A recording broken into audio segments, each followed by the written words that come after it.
रमैनी 4। परख कर जाल से बचने वाला ही निर्मल होता है।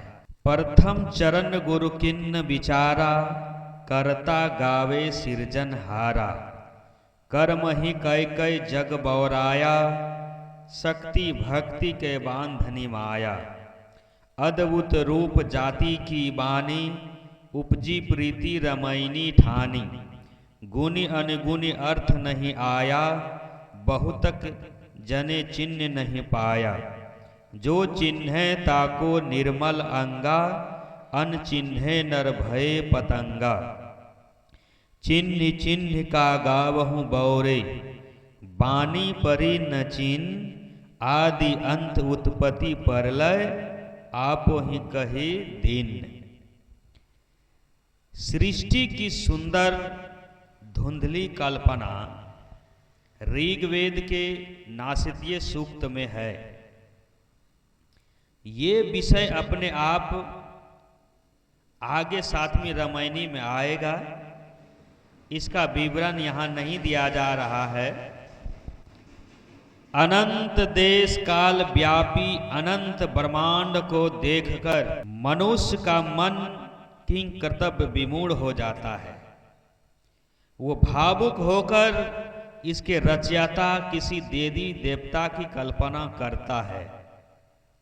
मनुष्य जगत के मूल द्रव्यों तथा उनके अभिन्न गुणधर्मों का अध्ययन नहीं करता, जो उत्पत्ति नाश रहित अनादि तथा अनंत है।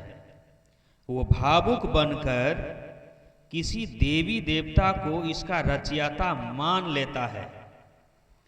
ऋषियों ने सोचा, काल मतलब समय, स्वभाव, नियति मतलब भाग्य का भवितव्यता, यदृच्छा मतलब स्वयं हो जाना, भूत मतलब तत्व, योनि मतलब खानी या कर्म बीज, पुरुष मतलब चेतन जीव तथा संयोग। क्या ये 8 संसार के होने में कारण है? उत्तर दिया गया है कि ये चिंत्य है, विचारणीय है, संदेह युक्त है, क्योंकि इनमें 7 तो सर्वथा जड़ है और 8वां पुरुष चेतन तो है, परंतु सुखी दुखी होने से असमर्थ। इन 8 से पृथक एक सर्वसमर्थ देव है जो संसार सृष्टि का कारण है। उपनिषद की ये पंक्तियां वैदिक काल के बहुत पीछे लिखी गई है, परंतु ये विचार तो बहुत पहले से होते रहे हैं।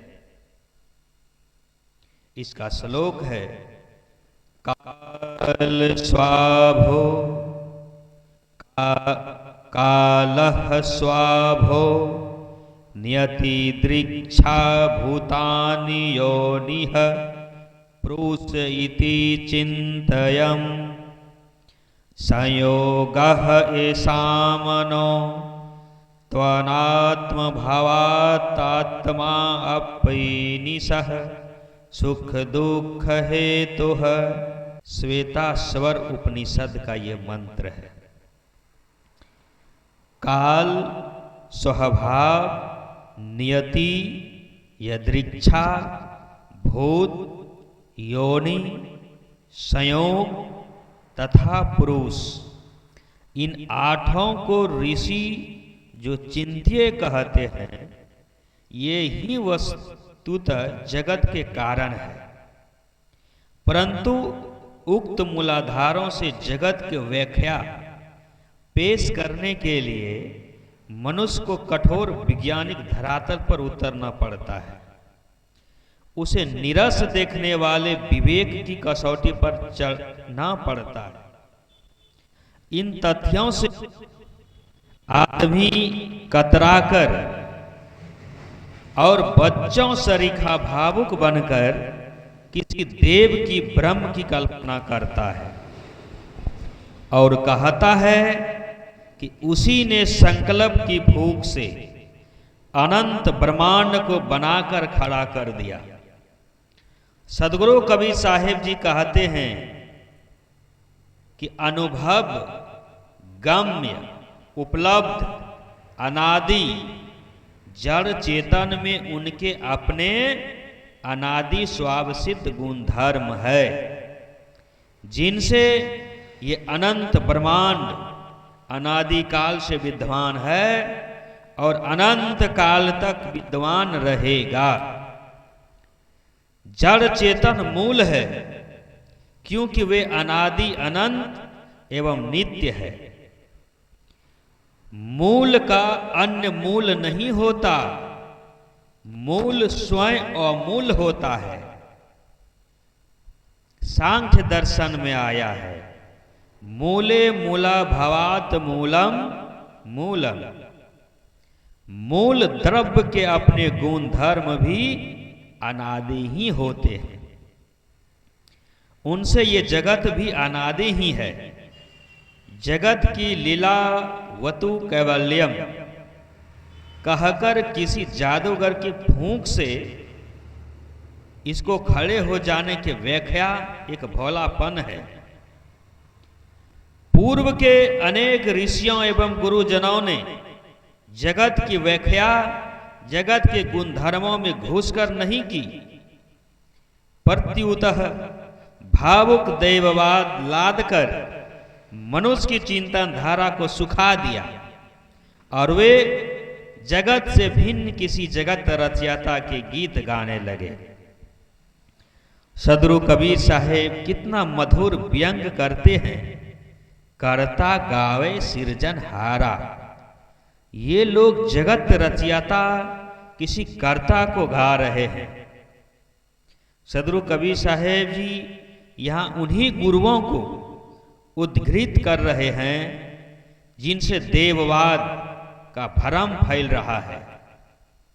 वैसे भी वैदिक ऋषि हैं जो जगत में ही जगत की व्यवस्था खोजते हैं और आत्मा को ही परमात्मा रूप में पाते हैं। एक उदाहरण लें, धावा पृथ्वी समस्त लोक समस्त दिशाएं एवं स्वर्ग लोक को सब ओर से समझकर वो तत्काल ही रीत के फैले हुए तंतुओं को चीर डालता है, फिर उसको देखता है, अब वही हो जाता है क्योंकि वह वही है ही। श्लोक है, परिधावा पृथ्वी सद अथवा परिलोकान परिदिशः परिस्वः रीतस्य तंतुम विततं विच्रत्य तद पश्यत तद भवत्यासितः। ये यजुर्वेद के मंत्र है। इसी धावा पृथ्वी लोक दिशा स्वर्ग सबके साथ परिविशेषण लगाकर संपूर्ण सृष्टि पर संकेत करता है। यहाँ कहा गया है कि सारे विश्व में ऋतु के तंतु फैले हैं, सारे विश्व में रीत के तंतु फैले हैं। रीत विश्व सत्ता के मूल द्रव्यों का गुण धर्म है, जिसे से सारा संसार निरंतर चल रहा है। वैसे वेदों में रीत के 3 अर्थ लिए गए हैं। प्राकृतिक गति, अखिल ब्रह्मांड में एक सदृश समान क्रम, यज्ञ के सद्भाव में, देवताओं की पूजा में सम्यक एवं व्यवस्थित विधि। नंबर 3, मानव का नैतिक आचरण। इनमें पहला और तीसरा बहुत महत्वपूर्ण है।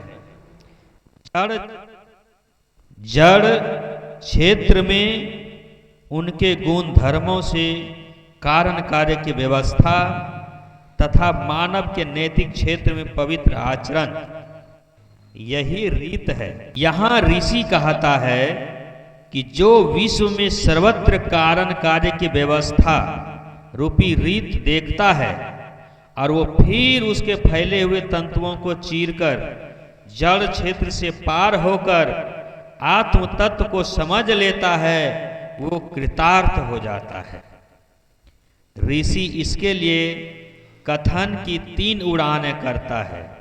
उसको देख लेता है, तत्पश्यत, वही हो जाता है, तद्भवत, तथा वही था ही, तदासित, उसको देख लेता है।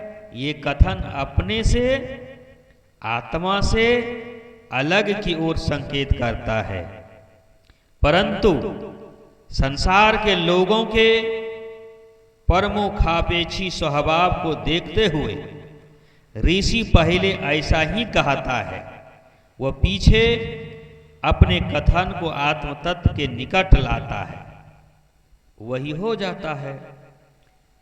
इसमें भी भ्रम है, हो जाना एक नकलीपन है। ऋषि अंत में निर्भय होकर कह देता है कि वह तो वही है ही, अर्थात जिस सत्य को, ब्रह्म को, परमात्मा को व्यक्ति खोज रहा है वह स्वयं वही है। सदगुरु कबीर साहेब की चिंतन धारा के सत्पुरुष पहले से भी होते आए हैं। इसके प्रमाण वेदों, उपनिषदों तथा शास्त्रों में भरे पड़े हैं। सदगुरु कबीर साहेब जी कहते हैं कि जिनको जड़ चेतन का एवं स्व पर का ठीक बोध नहीं है, वो कर्ता सृजनहार के ही गीत गाते हैं। कर्म ही कै कै जग बौराया, शक्ति भक्ति के बांधनी माया। सूर्य, चंद्र, मरुत, अग्नि, बादल, वर्षा आदि प्राकृतिक शक्तियों को देव मान लिया गया और समझा गया कि ये देव आकाश से हमें क्रोध या दया के दृष्टि से झांक रहे हैं, देख रहे हैं। यदि हम हवन द्वारा इन्हें संतुष्ट रखेंगे तो ये हमारे ऊपर क्रोध न कर दया करेंगे। इस वास को लेकर हवन का खूब दारोदार चला। अग्नि में घी सुमिधा के साथ साथ पशु पक्षी आदि का हवन किया जाने लगा। गौमेध, अश्वमेध, नरमेध तक यज्ञ चले। ऋग्वेद के प्रथम मंडल के 162 तथा 163 दोनों सूक्तों के पूरे 35 मंत्र देखने योग्य है, जिनमें अश्वमेध का वर्णन है। यजुर्वेद के 24वें अध्याय के पूरे 40 मंत्रों में अनेक बलि पशुओं का ही वर्णन है। शतपथ, गौपद, ऐत्रेय, तैत्तिरीय आदि ब्राह्मण ग्रंथ आप स्तंभ, आशावाल्यन, बोधायन, कत्यायन, सत्यसाड़ आदि स्रोत सूत्र तथा गृह सूत्रों में यज्ञ विधियों सविस्तार वर्णित है। कहा गया है कि हजारों ब्राह्मणों का वध तथा अरबों गर्भ हत्या का पाप कोटि आहुतियों का होम करने से नष्ट हो जाता है। श्लोक इसका इस प्रकार है। ब्रह्म हत्या शस्त्राणि भ्रूण हत्या अर्बुदानि च कोटि होमेन नश्यन्ति यदा वक्षिव भासितम्। ये मत्स्य पुराण का है। यहां तक ब्राह्मणों का मारने वाला, विश्व के लोगों का सामूहिक वध करने वाला तथा गाय का मारने वाला भी अश्वमेध करने से शुद्ध हो जाता है। कहा गया है कि सारी रिद्धियां सिद्धियां राजपुत्र स्वर्ग विजय यज्ञ करने से मिलते हैं। यह सारा का सारा एक महाभुलान ही है, जिसमें जीवों का भटक जाना स्वाभाविक है। इसलिए सदगुरु कबीर साहेब जी ने कहा, कर्म ही कई कई जग बौराया। दूसरी बात है, भक्ति भी माया है जिसमें जीव बंधे हैं। सत्पुरुषों तथा सत्य बोध के प्रति भक्ति कल्याणकारी है, परंतु जड़ मान्यताओं या एक अज्ञात कल्पित धारणाओं में जीव को भाव विभोर कर उलझा देना, ये भक्ति के नाम पर माया ही है। शक्ति भक्ति के बांधने माया में शक्ति का अर्थ यदि शाक्त मत लगाया जाए तो भी अर्थ में विसंगति नहीं होगी। तब पूरी चौपाई का अर्थ होगा कि कर्मकांड, हिंसक, शाक्त साधना तथा कल्पित धारणा के प्रति भक्ति, ये तीनों ही जीव को बांधने के लिए माया है। अद्भुत रूप जाति की बानी उपजी प्रीति रमैनी ठानी। जो इतिहास में न हो, संसार में न हो, जिसकी कहीं कोई सत्ता न हो, ऐसे व्यक्ति तथा वस्तु की व्याख्या कभी लोग ऐसे रसात्मक एवं प्रभावी ढंग से कर देते हैं कि आम समाज में इन्हें सत्यवत एवं प्रत्यक्षवत मानकर मनोगत भावधारा में बहने लगता है। कवियों की कला तो अवश्य महत्वपूर्ण होती है, परंतु वे सत्य का हनन कर मनुष्य को विपथगामी बना देते हैं। भावना का महत्व थोड़ी दूर तक ही है। सत्य की अनुभूति केवल भावना से नहीं, बोध से होती है। गुणी अनगुणी अर्थ नहीं आया, बहुत तक जने चिन्ह नहीं पाया। सदगुरु कबीर साहेब ने अन्यंत्र भी कहा है, समुझी न परले राम की कहानी, निर्वक दुध की सरवक पानी। रामायणी 45वां आप देख सकते हैं। कोई आदमी सदाचारी हो सकता है और विद्वान भी, परंतु इसका मतलब ये नहीं है कि उसे सत्य का बोध भी हो। सृजनहार के गीत का अर्थ गुणी अनगुणी, विद्वान और विद्वान कोई नहीं समझ सका। इसे तो कोई पार्थी ही समझ सकता है। जो चिन्हे ताको निर्मल अंगा, अन चिन्हे नर भय पतंगा। गुरुजनों का मोह, परंपरा का मोह, शास्त्रों का मोह, मन की कल्पनाओं का मोह परख लेना और उनसे ऊपर उठ जाना बहुत बड़ी बात है। जो बंधनों को देखता है वही मोक्ष को भी देखता है। जिसे बंधनों की परख नहीं, वो मोक्ष को क्या समझ सकता है। इसलिए इसको राखी की तरह समझ सकते हैं। बंधन छिपे न जाही से, मुक्ति ताही की दृष्टि। अब बंधन जे ही अनुभव नहीं, ते ही को मुक्ति और दृष्टि। ये मुक्ति द्वार में आया है। गुरु, परंपरा तथा शास्त्र सब आदरणीय है, परंतु अपने विवेक की बलि चढ़ाकर नहीं। गुरु, परंपरा तथा शास्त्र की सत्य बातों से ही अपना तथा अन्य का कल्याण हो सकता है। सदगुरु कबीर साहेब जी जिन्होंने एवं परखने पर जोर देते हैं, केवल मान लेने पर नहीं, परखने वाले निर्मल होते हैं। नो परखने वाले पतिंगे के समान नष्ट हो जाते हैं। चिन्ह चिन्ह का गाबहु बौरे, बानी परी न चिन्ह। आदि अंत उति परति परलय, आप ही कहे दिन। गुरु की वाणी है, संत की वाणी है, शास्त्र की वाणी है, परंपरा की वाणी है। इस श्रद्धातिरेक में पढ़कर मनुष्य उनकी वाणियों पर कसौटी लगाना नास्तिकता एवं पाप है। जब तक मनुष्य में सत्य के लिए निष्ठा नहीं जग जाती, तब तक वो शास्त्रों की वाणियों पर परीक्षा की कसौटी नहीं लगा सकता।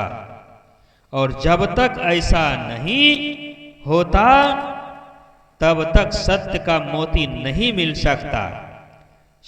सदगुरु कबीर साहिब कहते हैं कि जगत के अनादि अनंत उत्पत्ति प्रलय की कल्पना करने वाले भी तुम ही हो, और ऐसी ऐसी वाणियों को लिख पढ़कर उनका प्रचार करने वाले भी तुम ही हो, और आप ही बड़ी आपन गर बंधा।